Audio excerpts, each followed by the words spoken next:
కార్యక్రమాలు ప్రారంభం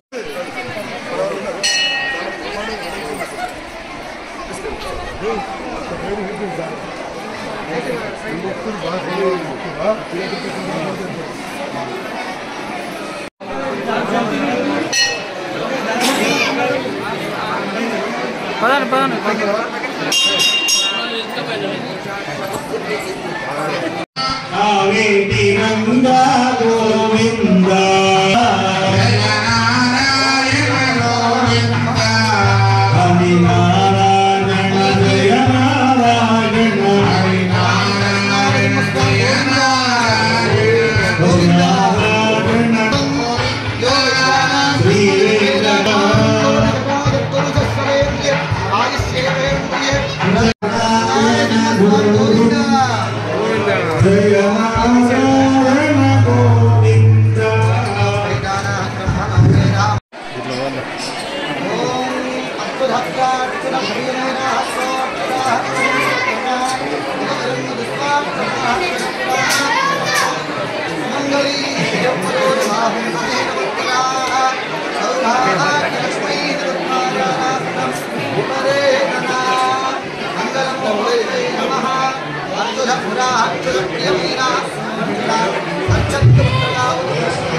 మహోత్సవానికి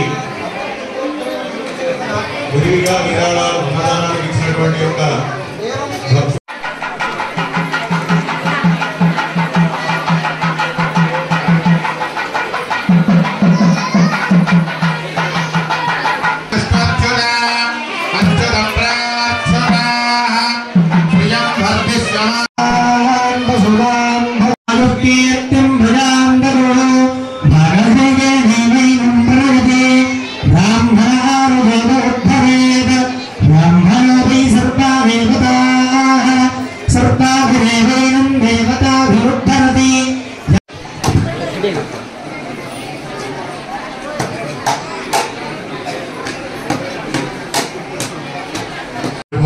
ఈనాడు కళ్యాణం జరుగుతున్న మా పూజారులందరికీ కూడా పేరు పేరున అధికారులకు నా వెంటనే వచ్చిన ఎంతోమంది వచ్చినట్లు అందరికీ హృదయపూర్వక గౌరవిస్తాను.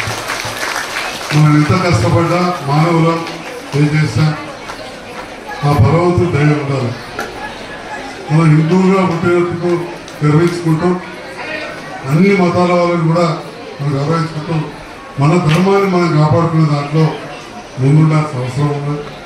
నేను కూడా ఒక హిందువుగా ఉన్నందుకు ఈరోజు మీ అందరి సహకారం వల్ల భగవంతుడి దయతోటి శాసనసభ్యుడిగా గెలిచి మరి ఆలయానికి సీసీ రోడ్డు మంజూరు చేసేది. వచ్చినప్పుడు మట్టి రోడ్డు మీద తీసుకొస్తారు.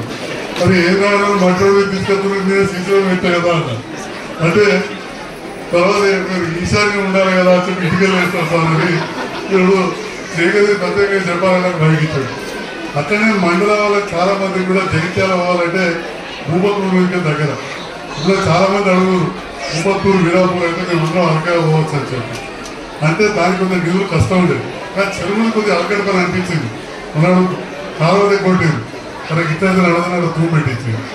అట్లనే ఈ రోడ్డు కూడా చేయించిన ఒక అకౌంట్ ఉన్నది ఇక్కడ. ఈ రోడ్డు కూడా బ్రహ్మాండంగా ఒకవైపు ప్రజల అండ భగవంతుని ఆశీస్సులో తోటి మనం హిందూ ధర్మంలో ఒట్టి సర్వేజన సుఖినోభవంతే కాదు, సమస్త లోక సుఖినోభవంత. అంటే లోకంలో ఉన్న అన్ని జీవాలు కావచ్చు, పశు పక్షాలు, చెట్లు, మనుషులు, అన్ని జీవాలు బాగుండాలని కోరుకునే ధర్మం హిందూ ధర్మం. అలాంటి హిందూ ధర్మంలో పుట్టిన నేను హిందువుగా గర్వించుకుంటూ ఈనాడు ఒక గొప్ప భగవత్ కార్యక్రమాన్ని ఈనాడు నిర్వహించుకున్న సందర్భంగా పలుసార్లు చాలాసార్లు వచ్చిన ఇవాళ మళ్ళీ రావడం జరిగింది. సందర్భంగా నన్ను ఆహ్వానించి స్వాగతించిన గ్రామ పెద్దలకు, ఇక్కడికి వచ్చిన భక్తులకు, పూజారులకు, మండల నాయకులకు అందరూ కూడా మరొకసారి నా హృదయపూర్వక ధన్యవాదాలు.